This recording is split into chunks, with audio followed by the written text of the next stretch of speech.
What's good, Green Screen Entertainment fans? Your boy Jay Green back at it again, and right now I'm about to jump in with my review for Wind River. I guarantee most of you out there probably never even heard of Wind River. Really hasn't been too much marketing for this film, but I'm gonna tell you right now, when I first saw that trailer, I was blown away, so I knew I had to see this movie and probably do that review. Now, this movie was written and directed by Taylor Sheridan, who's best known for his writing work on Sicario and Hell or High Water. Alright y'all, now for those of you out there who have no idea what this movie is about, it is basically a murder mystery. We find a young girl dead on this Native American reserve. She's found by the veteran game tracker for the entire reserve, played by Jeremy Renner. Now, just to be clear about what his job is, sometimes on these reserves, you got companies that will lease land. Their workers, when they lease this land, are doing a lot of stuff outside, and they are under constant threat from the elements, but mainly the animals that are on this reserve. Mountain lions, wolves, animals like this. So his job is to post up way far away with his sniper rifle,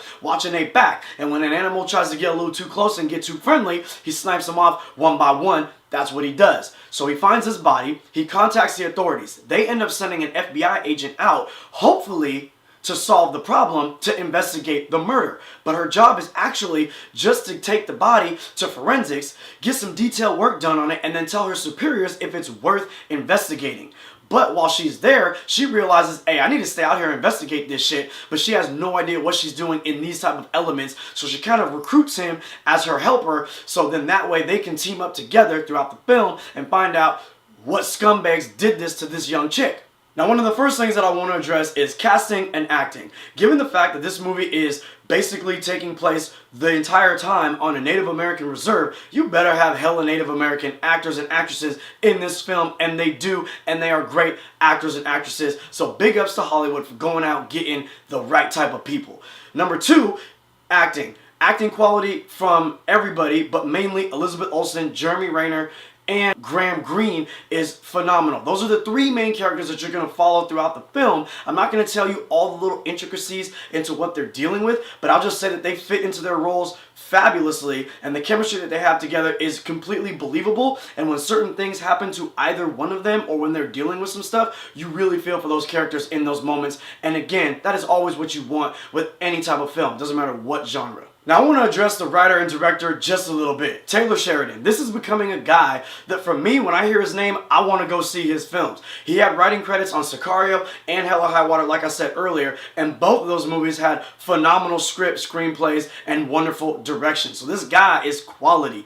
In this movie, what I loved most about it was, like I said earlier, Elizabeth Olsen's character. She is an FBI agent, but she's not necessarily sent out there to solve the murder, to find the bad guys. She's sent out there to get information about the body, to tell the actual agency if it's worth investigating. Meaning that there are situations where our government says, investigating murders and homicide in this area for these people is not that important. That's fact. So the fact that that is a through line throughout this movie, and the way that it's directed is not a slap in your face like, hey guys, it's very subtle and you have to watch the movie, but you do pick up on it just enough to be like, damn, that's kind of messed up. But I thought the way that he wrote the film, directed the film, and put those little pieces of the puzzle out there, still giving her character heart and meaning and drive to find the bad guys because she cares, and that's why she joined the Bureau, I thought was phenomenal.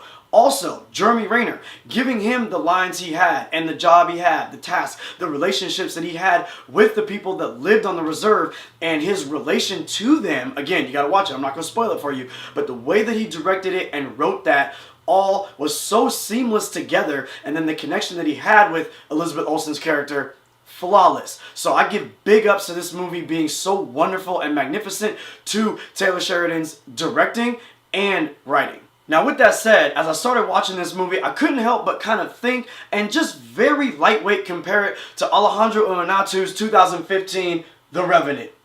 Now, I'm not going to sit here and compare The Revenant to Wind River because I think it's a murder mystery. Clearly, The Revenant is a revenge film. It's a survival story, and a phenomenal one at that. The reason why I'm going to compare it is for a few simple reasons. One, the shot selection. I think that The Revenant and Wind River, beautifully shot. Revenant maybe a little bit more, but both beautifully shot in the snow, in the wilderness. You understand the elements and you understand isolation. In both films, you're really with one character, maybe two, for most of the damn movie. There's not a lot of people. However, when in each movie you are with a group of people, some shit is about to go down.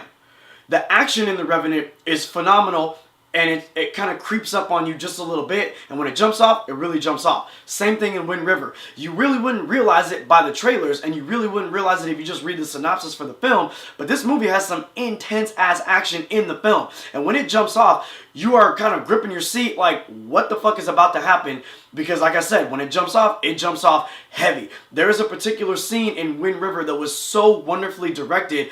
I was like white knuckled, getting a little sweat on my brow, watching it like, what's about to happen? Like, you know what's about to happen, but watching it build up and watching it play out is chilling.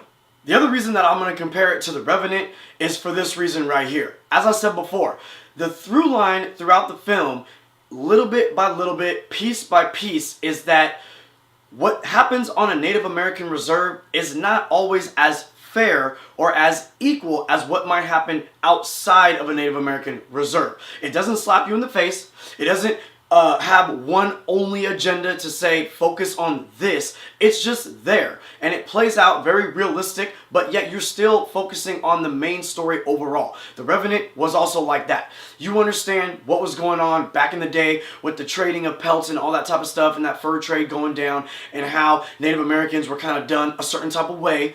You get that here as well, and it's spoken about, but it's not spoken about as if that's what the entire film is about. That is the backdrop to this murder mystery. It all plays in Wind River phenomenally. It's flawless. It's great. This movie is just under 2 hours, and to me, it flew by rather quickly. I like a slow burn. I like a movie that takes its time. If you're someone out there who doesn't necessarily like a movie that takes its time, then yeah, you might feel like it's a little slow, and they probably could have shaved some portions off. But when you're dealing with a movie that focuses a lot on isolation and who you are inside and what you may be dealing with while you're trying to deal with something different, to me, you need to take your time. So to me, there was no fat on this film. It was all meat. It was all muscle. This film was phenomenal. The acting was flawless. Direction was flawless. Writing was great. The end paid off so well. I can't tell you anything because you need to go into this movie as fresh as possible, but you also need to go to the movie in general to support this film.